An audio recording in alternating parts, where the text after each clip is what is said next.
one of my favorite squares in all of Rome because it has so much to unpack.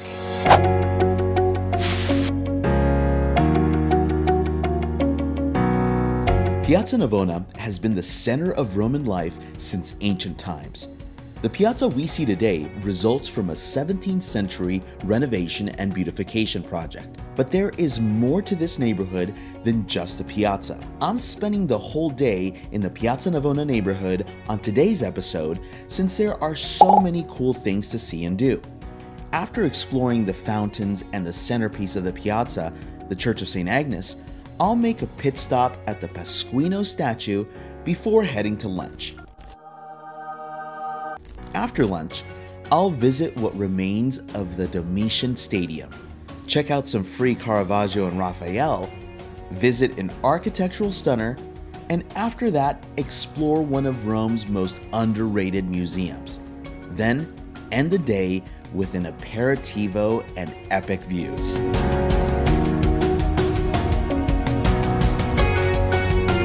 Piazza Navona has to be one of the most beautiful squares in Rome, if not all of Europe. It is a bounty of the Baroque with so much to unpack here. I'm going to explore it a little bit deeper, so let's get going. You can visit Piazza Navona as part of our Rome in a Day tour or take our private Piazza Navona underground tour. If you look at the oblong shape of this, you can clearly tell that this was some kind of Roman arena.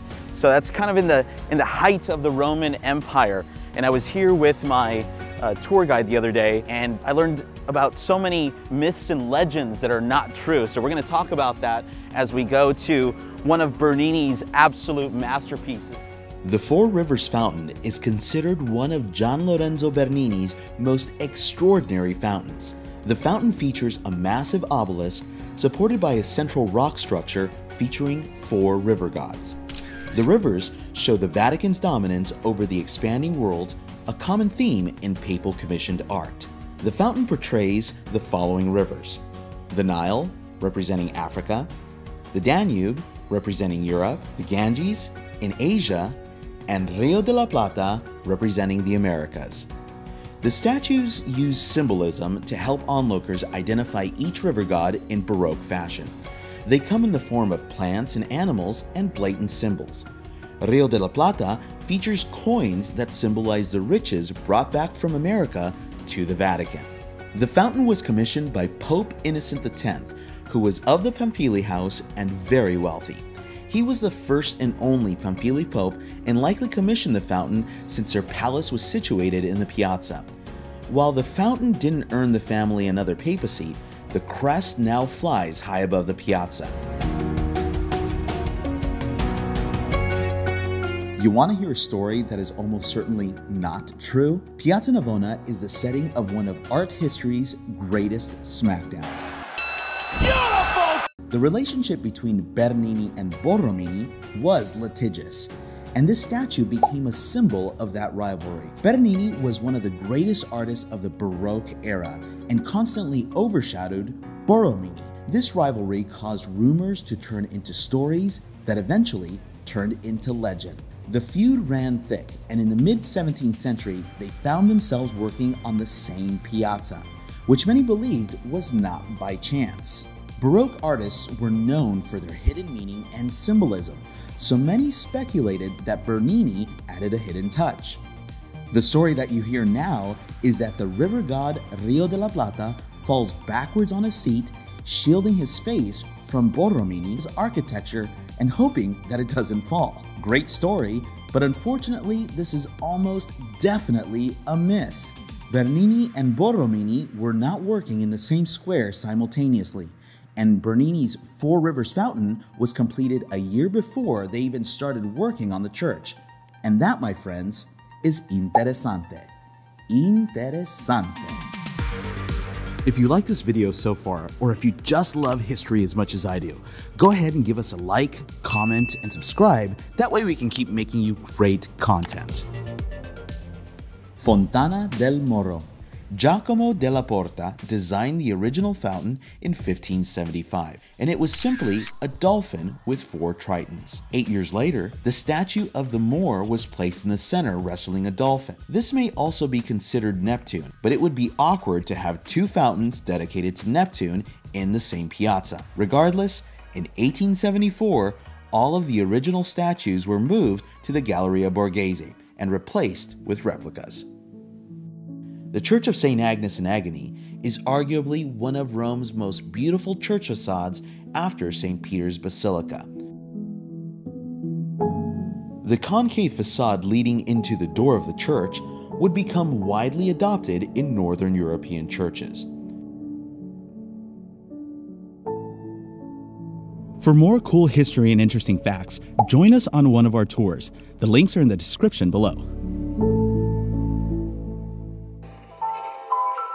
Fontana del Nettuno is the third and final fountain we'll take a look at in the square. The fountain features an obvious depiction of Neptune in a rather intense squabble with an octopus. Spoiler alert, he wins. The statue of Neptune, Nereids, and his chariot were not added until the 19th century. The purpose was to obviously balance out the piazza, as there is a central fountain and now 2 decorated fountains on either end. If you exit on the southwest end of Piazza Navona, you'll see Piazza di Pasquino, the home and namesake to Il Pasquino. Since its birth in the 2nd century, the statue has lived many lives, likely used to decorate Domitian Stadium before finding its current home here. Freedom of speech was not always possible in Rome, so citizens had to find a way to voice their displeasure and discontent, even though it meant risking their lives. According to my guide Maria, since its creation, Il Pasquino has served as a message board for protesters looking for freedom of speech. While people no longer risk their lives to post messages, Maria brought me here to see the ancient Roman tradition still carried out to this day. So before there was LiveJournal, MySpace, or Facebook, there was the Pasquino, which gave birth to the phrase Pasquinale, which means to publicly satire or tell stories, right? It's pretty interessante, Maria. Interessante.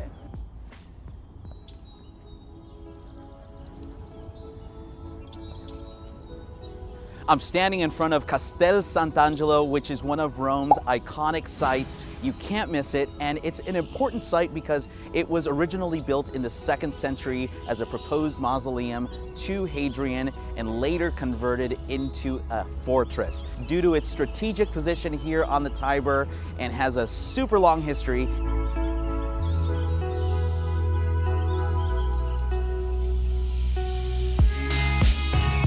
I'm on top of Ponte Sant'Angelo, which was built during Emperor Hadrian, but what we see today was actually constructed during the Medici Pope, Pope Clement VII, in 1535. Hollywood movies and fictional works by Dan Brown have brought the Castel Sant'Angelo back into popular consciousness, but the layers of history of this ancient site are undeniable.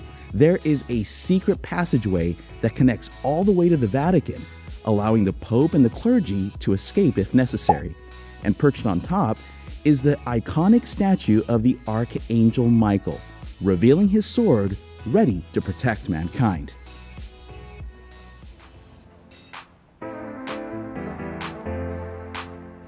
If you're hungry all the time like I am, or just like to eat, check out Pizzicaroli here next to Piazza Navona. It's a great place to sit down for a quick snack. The nice thing about it is that they have food from Umbria, which happens to be one of my favorite regions in Italy. And it's nice to change things up a little bit and have something from a different part of Italy here in the heart of Rome. Simone, cosa mi consigli? Allora, sicuramente ti faccio assaggiare un tagliere misto con i nostri salumi e formaggi. E poi devi assolutamente provare la fondura. Formaggio. Sì. E con porchetta? E con porchetta? Sì, sì, sì. So this is my buddy Simone. He's gonna make me a nice little tagliere of different meats and cheeses.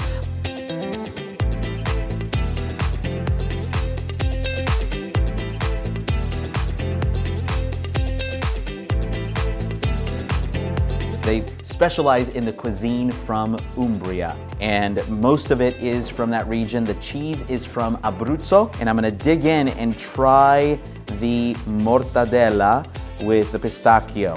So I'm gonna dig in there first. The true essence of pork.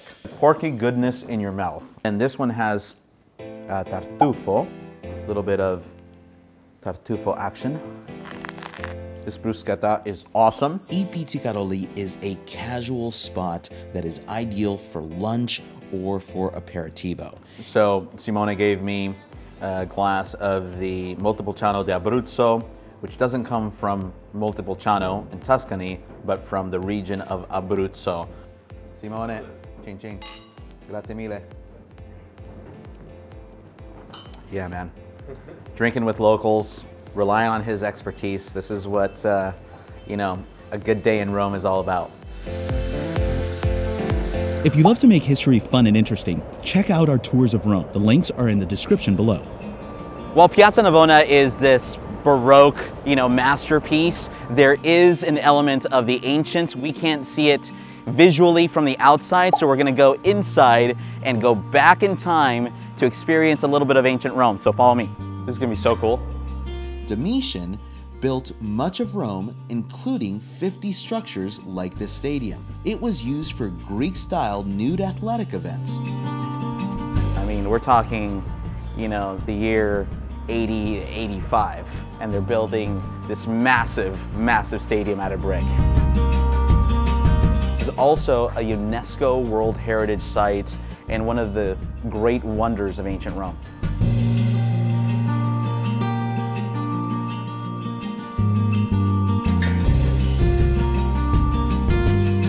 It's extraordinary, and as a lover of sports myself, this is pretty cool. This is one of the most ancient stadiums in the world, so pretty awesome.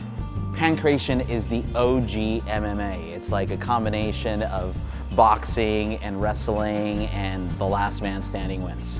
The long jump, which we still see in the Olympics today, boxing, wrestling of some sort, discus throwing, the javelin throw. We explore the Stadium of Domitian in our Piazza Navona underground tour, which literally goes beneath the famous square. We also cover the Palazzo Altemps Museum, which we'll get to later in the video. See the description below for a link.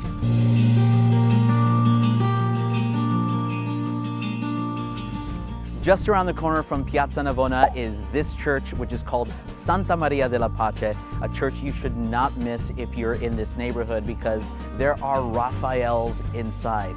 And there's a connection here to the Vatican because this church was commissioned by Pope Sixtus IV.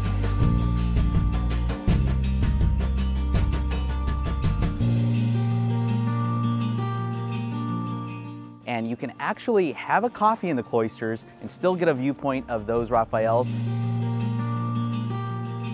Speaking of churches, one that you should definitely pop into is the Church of Sant'Agostino. Works by masters like Caravaggio and Raphael are on display, completely for free.